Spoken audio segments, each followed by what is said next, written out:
नमस्कार, ज्ञान विज्ञान के नए अंक में आप सभी का स्वागत है। ज्ञान विज्ञान एक ऐसा कार्यक्रम है जिसमें हम विज्ञान, प्रौद्योगिकी, आविष्कार और शोध की दुनिया के सभी महत्वपूर्ण समाचार लेकर उपस्थित होते हैं। मैं हूं स्मृति रस्तोगी और आइए शुरुआत करते हैं सुर्खियों से।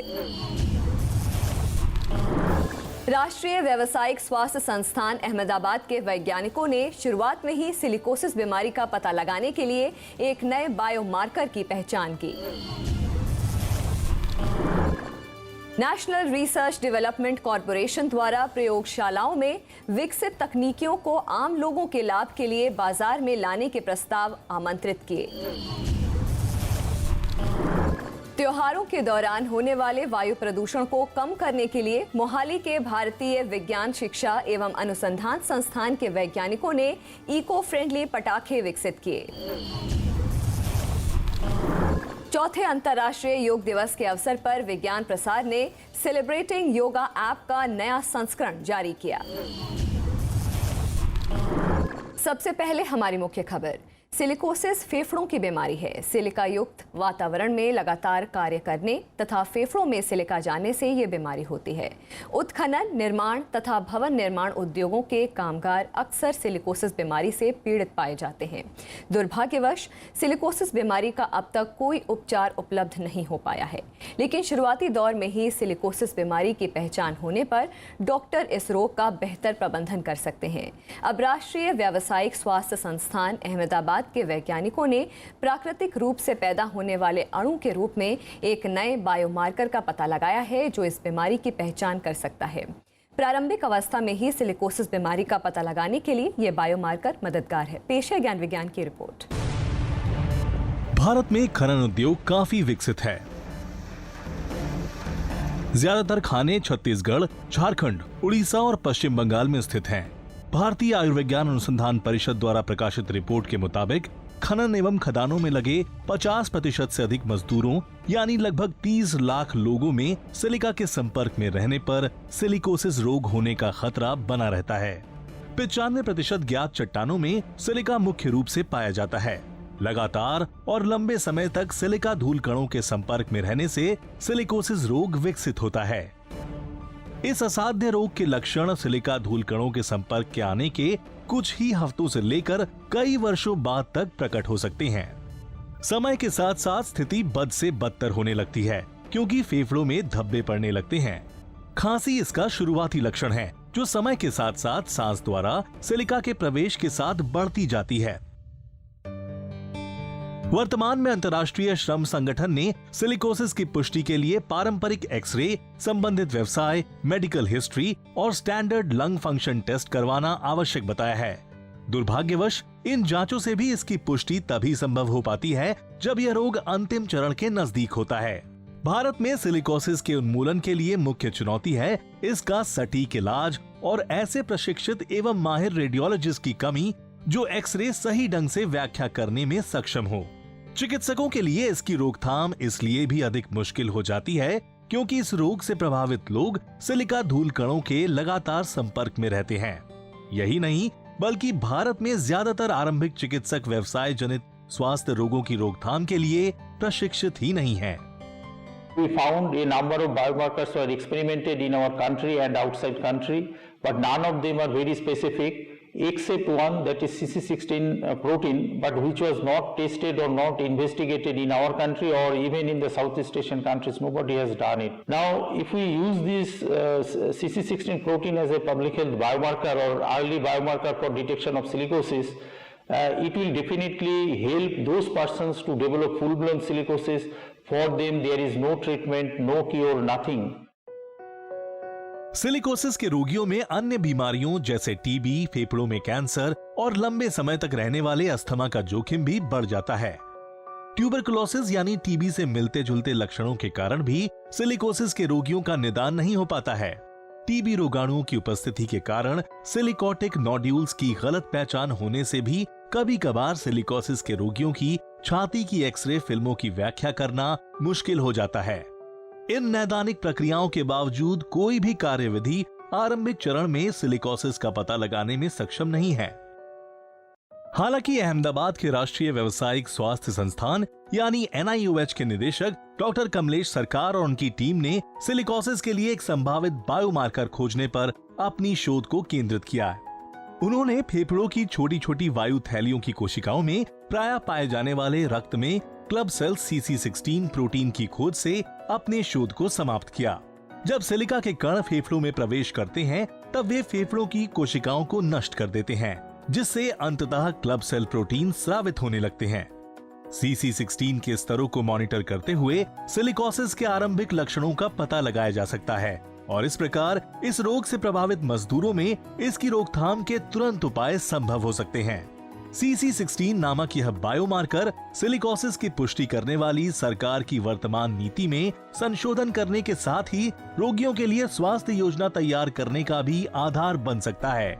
NIOH अहमदाबाद के निदेशक डॉक्टर कमलेश सरकार और उनकी टीम द्वारा किए गए प्रयत्न वाकई काबिले तारीफ हैं। उनकी CC16 बायोमार्कर की खोज सिलिकोसिस की पहचान एवं उचित प्रबंधन करते हुए खनिकों के स्वास्थ्य के लिए लाभदायक साबित होगी। भारत विज्ञान और प्रौद्योगिकी के क्षेत्र में स्वतंत्रता के बाद से ही महत्वपूर्ण विकास कर रहा है। वर्षों से वैज्ञानिक तथा शोधकर्ता समाज के हितों के लिए नए उत्पाद विकसित करते रहे हैं, लेकिन प्रयोगशालाओं में सफलतापूर्वक विकसित करने के बाद इन उत्पादों को बाजार तक ले जाने की आवश्यकता होती है ताकि बड़े पैमाने पर इनका निर्माण तथा उपयोग किया जा सके। नेशनल रिसर्च डेवलपमेंट कॉरपोरेशन या NRDC वैज्ञानिकों तथा शोधकर्ताओं के अनुसंधानों के वाणिज्यीकरण कराने में मदद करता रहा है। कॉरपोरेशन एक बार फिर नई विकसित प्रौद्योगिकियों को आम लोगों तक पहुंचाने के लिए प्रस्ताव आमंत्रित कर रहा है। पेश है ज्ञान विज्ञान की रिपोर्ट। आज भारत तरक्की की राह पर अग्रसर देशों की सूची में अपनी खास जगह बना चुका है और इसमें विज्ञान और प्रौद्योगिकी का अहम योगदान है। लगातार नई खोज तथा आविष्कार समाज को बेहतर दिशा प्रदान करते हैं। इन खोजों तथा आविष्कारों को अंजाम तक पहुंचाने वाले वैज्ञानिकों तथा शोधकर्ताओं का सफर आज भी जारी है, लेकिन प्रयोगशालाओं तथा संस्थाओं में किए गए खोजों की उपयोगिता तब तक पूरी नहीं हो सकती जब तक वो आम आदमी के उपयोग के लिए उपलब्ध ना हो। इस अहम कार्य को अंजाम तक पहुंचाने का जिम्मा उठाया है नेशनल रिसर्च डेवलपमेंट कॉरपोरेशन यानी NRDC ने। NRDC की स्थापना भारत सरकार ने 1953 में की थी। मकसद था नई खोज और आविष्कार करने वाले व्यक्तियों तथा संस्थाओं को प्रोत्साहन देना एवं उनके आधार पर विकास की नई राह तैयार करना। आज NRDC की मदद से कई महत्वपूर्ण आविष्कार आम लोगों के उपयोग के लिए मौजूद हैं, जैसे बेबी फूड, ब्लड बैग और कृत्रिम हार्ट वॉल्व। सबसे महत्वपूर्ण आविष्कारों में एक है अमिट स्याही, जिसे मतदाताओं की स्याही भी कहा जाता है। चुनावों के दौरान अमिट स्याही फर्जी मतदान, एक से ज्यादा बार मतदान या भ्रष्टाचार के दूसरे साधनों पर लगाम कसने में मददगार साबित होता है। NRDC के प्रशासन का जिम्मा वैज्ञानिक और प्रौद्योगिकी मंत्रालय के अंतर्गत वैज्ञानिक और औद्योगिक अनुसंधान विभाग के पास है। अपनी स्थापना के समय से लेकर अब तक NRDC 4800 से अधिक आविष्कारों को उद्योग जगत को सौंप चुका है, जिनमें लघु तथा मध्यम दर्जे के उद्योग भी शामिल हैं। आम लोगों के हित में NRDC का नवीनतम योगदान है सुपर एब्जॉर्बेंट हाइड्रोजेल तकनीकी। इस तकनीकी के इस्तेमाल से मिट्टी में पानी सोखने तथा सूखे के मौसम में भी आर्द्रता बनाए रखने की क्षमता विकसित होती है। इससे न सिर्फ सूखे की मार से फसलों का बचाव होता है, बल्कि पानी का भी संरक्षण होता है। We advertise many times. These are the innovative technologies available with NRDC, and many entrepreneurs also come to know about the technologies when they go to these laboratories, when they visit our website, see our advertisements. They write to us saying that I am interested in this technology. Can you please tell us how to go about it? So then we also discuss with the entrepreneur to understand his investment capacity, the domain experience. So based on that, we suggest, we have a number of technologies, whichever technology is relevant to your interest and your domain expertise, you can pick up. नए आविष्कारों को बाजार तक पहुंचाने का सिलसिला जारी रखते हुए NRDC ने पिछले 4 सालों में कुल 118 समझौते किए हैं। ये समझौते CSIR, DRDO तथा IIT जैसे प्रतिष्ठित संस्थानों से किए गए हैं। इस दौरान NRDC को कुल 345 नई तकनीकियां प्राप्त हुई हैं। इसके अलावा स्टार्टअप्स, सूक्ष्म, लघु तथा मध्यम दर्जे के उद्योगों को उत्पादन के लिए 156 तकनीकियों के लाइसेंस दिए गए हैं। नई खोज करने वाला कोई भी व्यक्ति मदद पाने के लिए NRDC से संपर्क कर सकता है। मानकों के अनुरूप होने पर NRDC वित्तीय मदद के अलावा नई खोजों को बाजार तक पहुंचाने में भी सहायता करता है। इस बारे में अधिक जानकारी तथा आवेदन पत्र NRDC की वेबसाइट www.nrdcindia.com से प्राप्त किए जा सकते हैं। NRDC नई खोजों का प्रचार, भविष्य में उनके विकास के लिए वित्तीय तथा तकनीकी मदद और बौद्धिक संपदा अधिकारों की सुरक्षा जैसी गतिविधियों में अहम योगदान देता है। NRDC का मकसद है नई खोजों तथा आविष्कारों को प्रयोगशालाओं तथा प्रतिष्ठित संस्थाओं की चार दीवारी से निकालकर आम लोगों तक पहुंचाना तथा नए आविष्कारों को अधिक बेहतर बनाने की सुविधाएं सुनिश्चित करना है। अपने गठन से लेकर अब तक NRDC लगातार अपने मकसद को अंजाम तक पहुंचाने में कामयाबी के साथ कार्य कर रहा है। अभी वक्त है एक छोटे से ब्रेक का, आगे बहुत कुछ है बाकी। देखते रहिए ज्ञान विज्ञान।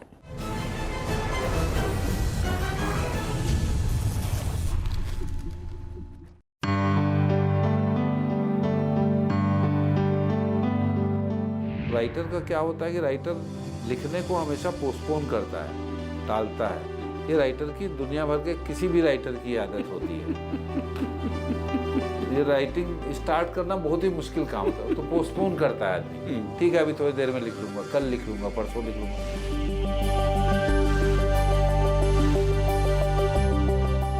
मैं कोई आर्ट फिल्म नहीं लिखना चाहता, मैं लिखना चाहता हूँ पब्लिक सिनेमा। वो कमर्शियल नहीं होता, वो आर्ट नहीं होता, उसमें दोनों चीजें बराबरी से होती हैं। नमस्कार, मैं हूँ अशोक मिश्रा, पटकथा लेखक। मुझसे मिलिए प्रोग्राम गुफ्तगू में, सिर्फ राज्यसभा टीवी पर।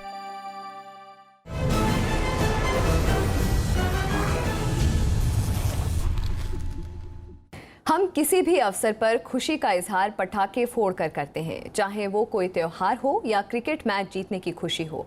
हम उस पल को चमकदार पटाखों की रोशनी के साथ मनाते हैं, लेकिन इन पटाखों के फूटने से निलंबित कण, धातुओं के ऑक्साइड के साथ कार्बन अणु, जहरीली गैसें और मलबा हमारे आसपास की हवा की गुणवत्ता को कम करते हैं और इससे प्रदूषण का स्तर बढ़ जाता है। इस परेशानी का हल ढूंढ निकाला है भारतीय विज्ञान शिक्षा एवं अनुसंधान संस्थान या आईसर मोहाली के वैज्ञानिकों की एक टीम ने। उन्होंने इको फ्रेंडली पटाखे बनाए हैं जो विस्फोट होने पर किसी भी तरह के जहरीले रसायनों और गैसों का उत्पादन नहीं करते हैं। इसके कारण स्वास्थ्य को कोई खतरा नहीं होता है। पेश है ज्ञान विज्ञान की रिपोर्ट। शुरुआती वर्षों में हम आतिशबाजियों से मोहित और आश्चर्यचकित होते थे। हमारे समाज पर आतिशबाजी का सबसे बड़ा प्रभाव ये रहा है कि हम इसके जरिए किसी भी त्योहार या अवसर का जश्न मनाते हैं। विशेष अवसरों पर सभी उम्र के लोगों को एक साथ लाने में पटाखों और उनसे निकलने वाली रोशनी और आवाज हमें आकर्षित करने में महत्वपूर्ण भूमिका निभाते हैं। आज बिना आतिशबाजी के किसी भी जश्न को मनाने के बारे में सोचना मुश्किल है, लेकिन दुख की बात ये है कि इन पटाखों से हमारे पर्यावरण में प्रदूषण का खतरा बढ़ रहा है। ये पारंपरिक पटाखे हवा में हानिकारक पदार्थ जैसे लंबे समय तक हवा में बने रहने वाले अति सूक्ष्म ठोस और तरल कण, धातुओं के ऑक्साइड, कार्बन कण और जहरीली गैस छोड़ते हैं, जिसके कारण आसपास की हवा की गुणवत्ता में गिरावट आती है, ध्वनि प्रदूषण बढ़ता है और ठोस अपशिष्ट पैदा होते हैं। पिछले वर्ष अक्टूबर 2017 में सुप्रीम कोर्ट ने खराब हवा की गुणवत्ता के चलते राजधानी दिल्ली में पटाखों की बिक्री पर रोक लगा दी थी, जिसने अधिकारियों को सार्वजनिक स्वास्थ्य आपातकाल घोषित करने के लिए मजबूर किया। इस वर्ष 16 जनवरी को केंद्रीय विज्ञान और प्रौद्योगिकी मंत्री डॉक्टर हर्षवर्धन ने वैज्ञानिक समुदाय से इको फ्रेंडली या पर्यावरण हितैषी पटाखे विकसित करने का आग्रह किया, जिससे दिवाली के बाद के वायु प्रदूषण को नियंत्रित किया जा सके। इसी के चलते भारतीय विज्ञान शिक्षा एवं अनुसंधान संस्थान या आईसर मोहाली के डॉक्टर सम्राट घोष के नेतृत्व में वैज्ञानिकों की एक टीम ने इको फ्रेंडली पटाखे बनाए हैं। इन पटाखों के निर्माण में किसी भी तरह के जहरीले रसायनों का प्रयोग नहीं किया गया है और आतिशबाजी के वक्त इनमें से ना तो जहरीली गैस निकलती है और ना ही इनसे स्वास्थ्य या पर्यावरण को नुकसान पहुंचता है। We have developed an all-weather, smoke and pollution-free, debris-less, affordable and safe firecracker.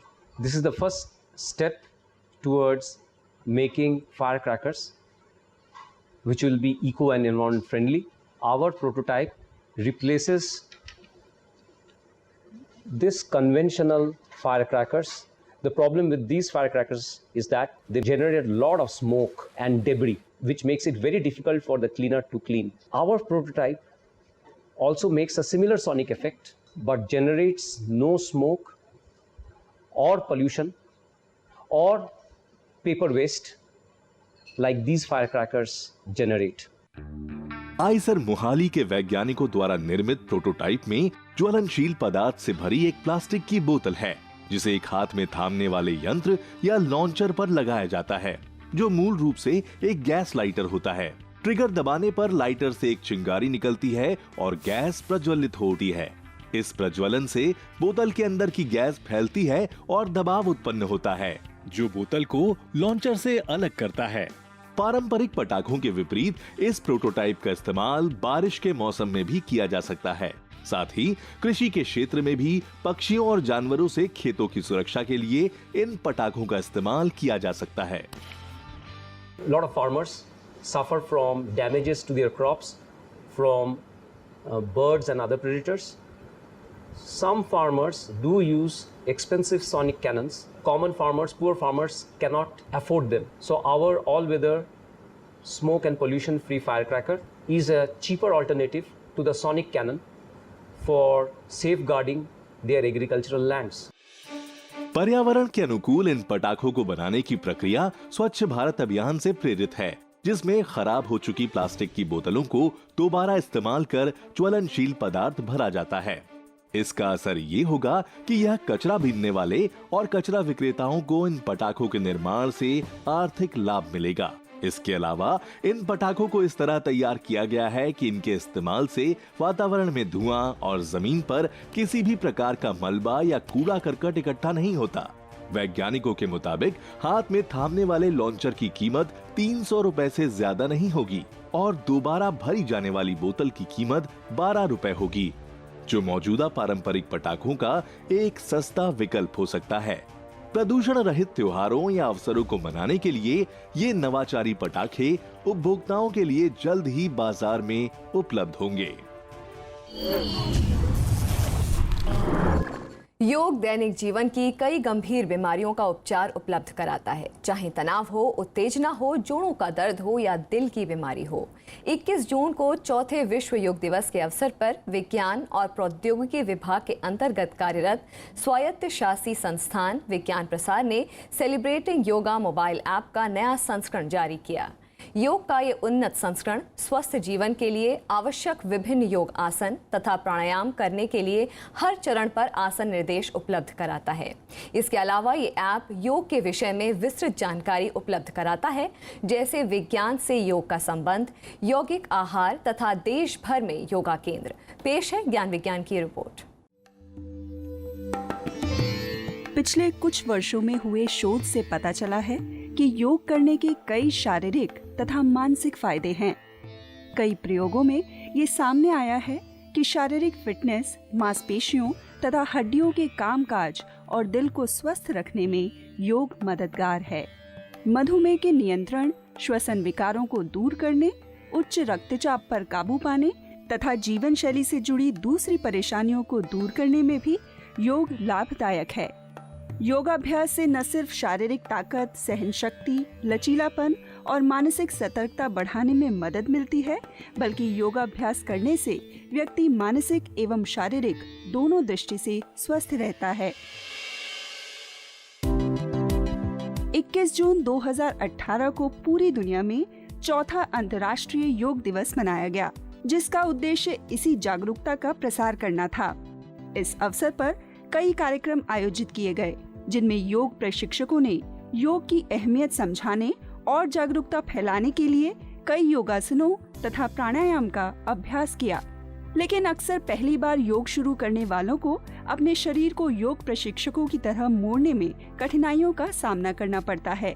इस परेशानी को दूर करने के लिए नई दिल्ली के मोरारजी देसाई राष्ट्रीय योग संस्थान के साथ मिलकर विज्ञान प्रसार ने सेलिब्रेटिंग योगा नामक एक मोबाइल ऐप शुरू किया है। ये ऐप योग के प्रसार के लिए प्रभावशाली मंच उपलब्ध कराता है ताकि सभी आयु के लोग स्वस्थ तथा खुशहाल जीवन जी सके। Celebrating Yoga is an app which is basically for connecting people with health and life.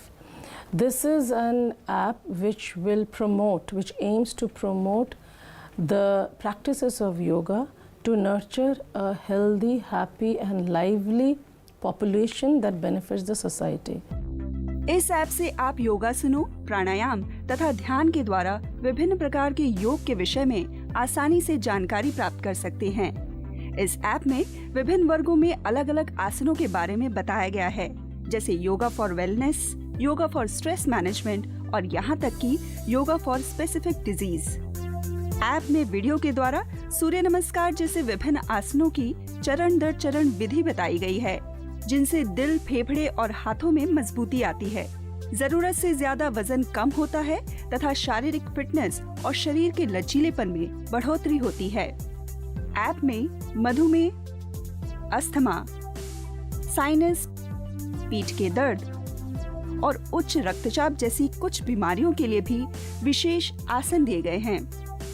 We are here unique and also we are providing lot of information to the people regarding the certified yoga centers, yoga clinics, yoga instructors, and gradually we will be focusing more on the science and yoga part. Celebrating yoga में common yoga protocol यानी सामान्य योग अभ्यासक्रम भी शामिल है, जिसे आयुष मंत्रालय ने विकसित किया है। इसमें हर व्यक्ति द्वारा किए जाने वाले योग तथा विशेष आसनों के बारे में सामान्य दिशा निर्देश दिए गए हैं। CYP में मराठी, हिंदी, तमिल, गुजराती, तेलुगु, असमी तथा बंगाली भाषाओं में वीडियो शामिल किए गए हैं, ताकि सभी राज्यों के लोगों तक इनका प्रसार हो। इसके अलावा इस ऐप में योग से जुड़ी विभिन्न सूचनाएं भी दी गई हैं, जैसे नो मोर, जो विज्ञान और प्रौद्योगिकी के अंतर्गत योग तथा ध्यान पर किए जा रहे शोध या सत्यम कार्यक्रम के बारे में जानकारी देती है। साफ है कि एक ही मंच पर योग से जुड़ी तमाम जानकारियां सभी लोगों के लिए लाभदायक साबित होंगी, चाहे वो प्रारंभ करने वाले हों या योग के जानकार।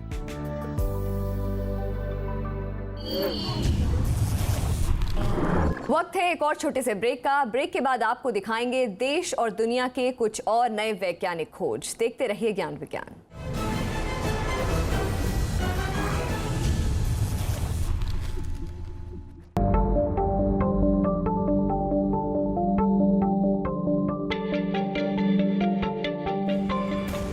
चार साल मोदी सरकार, अल्पसंख्यक समुदाय के बच्चों की शिक्षा और हुनर को निखारने का प्रयास, नई मंजिल पर खास रिपोर्ट। मुझे पढ़ाई करने के लिए घर वालों ने मना कर दिया था कि पढ़ाई नहीं करनी है। फिर मैंने एम ग्लोबल इंस्टीट्यूट देखा और इस नई मंजिल से मुझे एक नई स्कीम मिली, नई मंजिल मिली। जो अपनी पढ़ाई कंप्लीट नहीं कर पाए या बहुत पीछे रह गया, जिनमें कॉन्फिडेंट नहीं था आगे बढ़ने का, तो यहाँ पे उनके लिए हम फ्री ऑफ कॉस्ट ट्रेनिंग दे रहे हैं, क्लासेस दे रहे हैं। ये जो स्कीम है नई मंजिल सरकार द्वारा जो ये योजना है, ये मुझे बहुत अच्छी लगी और इससे हमें अधिक फायदे हैं। देखिए 4 साल मोदी सरकार सिर्फ राज्यसभा टेलीविजन पर।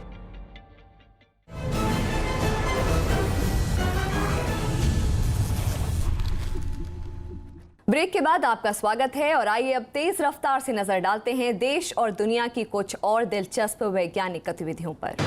नासा के अंतर्राष्ट्रीय अंतरिक्ष स्टेशन ने अंतरिक्ष में कचरे की सफाई की जांच के लिए पहला उपग्रह स्थापित किया है। ब्रिटेन के बनाए इस उपग्रह का नाम रिमूव डेब्री है, जो धरती का चक्कर लगा रहे खतरनाक कचरे की सफाई का अब तक का पहला प्रयास है। 100 किलो वजन वाला रिमूव डेब्री उपग्रह नेट और हार्पून की मदद से कचरा एकत्र करने की कोशिश करेगा। इस कार्य में आधुनिक कैमरों तथा राडार प्रणाली की भी मदद ली जाएगी। ये प्रयोग महत्वपूर्ण है क्योंकि अंतरिक्ष में कचरे के हजारों टुकड़े धरती का चक्कर लगा रहे हैं। इनमें कईयों की गति गोली से भी तेज है, जो उपग्रहों के लिए नुकसानदेह साबित हो सकते हैं। भारतीय विज्ञान संस्थान बेंगलुरु के मॉलिक्यूलर बायोफिजिक्स यूनिट में वैज्ञानिकों ने तपेदिक यानी टीबी के उपचार के लिए एक नई दवा विकसित की है। प्राणलुकस्त का अब तक अस्थमा के इलाज में इस्तेमाल किया जाता था, जो अब टीबी के उपचार में भी प्रभावशाली पाया गया है। वैज्ञानिकों ने चूहों पर किए प्रयोग में पाया है कि ये दवा अकेले या टीबी की दवा रिफैम्पिसिन के साथ दोनों ही परिस्थितियों में इस्तेमाल किए जाने पर प्रभावशाली है। ये शोध एम्बो मॉलिक्यूलर मेडिसिन पत्रिका में प्रकाशित हुआ है। भारतीय अंतरिक्ष अनुसंधान संगठन विदेशों से चयनित इंजीनियरिंग स्नातकों के लिए शैक्षिक कार्यक्रम आयोजित करने की योजना बना रहा है। ये कार्यक्रम 3 वर्षों का है। इस वर्ष प्रारंभ होने वाले कार्यक्रम में विभिन्न देशों के 90 इंजीनियरों को हर वर्ष 3 छोटे उपग्रहों का निर्माण तथा जांच करना सिखाया जाएगा। विदेशी छात्रों का ये प्रशिक्षण कार्यक्रम इस वर्ष दिसंबर में आरंभ होगा। अमेरिका में यूनिवर्सिटी ऑफ मिशिगन के वैज्ञानिकों ने दुनिया के सबसे छोटे कंप्यूटर का निर्माण किया है। इसकी लंबाई मात्र 0.3 मिलीमीटर है। नए सूक्ष्म कंप्यूटर का नाम मिशिगन माइक्रोमोट है, जिसमें रैम तथा फोटोवोल्टाइक्स के अलावा प्रोसेसर तथा वायरलेस ट्रांसमीटर और रिसीवर लगे हुए हैं। यह अत्यंत छोटे क्षेत्रों में तापमान परिवर्तन मापने में मददगार साबित हो सकता है। उदाहरण के तौर पर यह ट्यूमर के विकास के आरंभिक चरण में उसे पहचानने में मदद कर सकता है। माना जाता है कि स्वस्थ ऊतकों की तुलना में ट्यूमर का तापमान कुछ अधिक होता है। विज्ञान के इतिहास में इस सप्ताह हम याद कर रहे हैं जोनास सॉल्क को। वो एक अमेरिकी चिकित्सक तथा शोधकर्ता थे, जिन्होंने पोलियो के निदान के लिए पहला सुरक्षित तथा प्रभावशाली टीका विकसित किया था। जोनास सॉल्क का जन्म 28 अक्टूबर 1914 को न्यूयॉर्क में हुआ था। 1942 में university of Michigan school of public health में वो उस ग्रुप के सदस्य बने जो फ्लू के उपचार के लिए टीका विकसित करने पर काम कर रहा था। 1951 तक सॉल्क ने पाया कि पोलियो के 3 विभिन्न प्रकार के विषाणु हैं तथा उन्होंने बीमारी के इलाज के लिए किल्ड वायरस नामक एक टीका विकसित करने में सफलता पाई। ये टीका प्रयोगशाला में विकसित पोलियो विषाणुओं का इस्तेमाल करता था तथा फिर उन्हें नष्ट कर देता था। 12 अप्रैल 1955 को ये टीका अमेरिका में इस्तेमाल के लिए जारी किया गया। सॉल्क ने 1963 में Salk centre for biological studies नामक अपना अनुसंधान संस्थान स्थापित किया। 23 जून 1995 को उनका देहांत हो गया। चिकित्सा के क्षेत्र में पिछली सदी के महानतम वैज्ञानिकों में आज भी सॉल्क की गिनती होती है। इस सप्ताह के ज्ञान विज्ञान के एपिसोड में इतना ही। ये एपिसोड आपको कैसा लगा, इसके बारे में अपने विचार हमें जरूर भेजें। आप अपने सुझाव हमें हमारे ईमेल पते news@vigyanprasar.gov.in पर भेज सकते हैं। आप पत्र द्वारा भी हमें सुझाव भेज सकते हैं। हमारा पता है विज्ञान प्रसार, C24, कुतुब इंस्टीट्यूशनल एरिया, नई दिल्ली 110016। अगले सप्ताह हम फिर मिलेंगे विज्ञान की नई खोज, आविष्कार और समाचार के साथ। तब तक के लिए नमस्कार।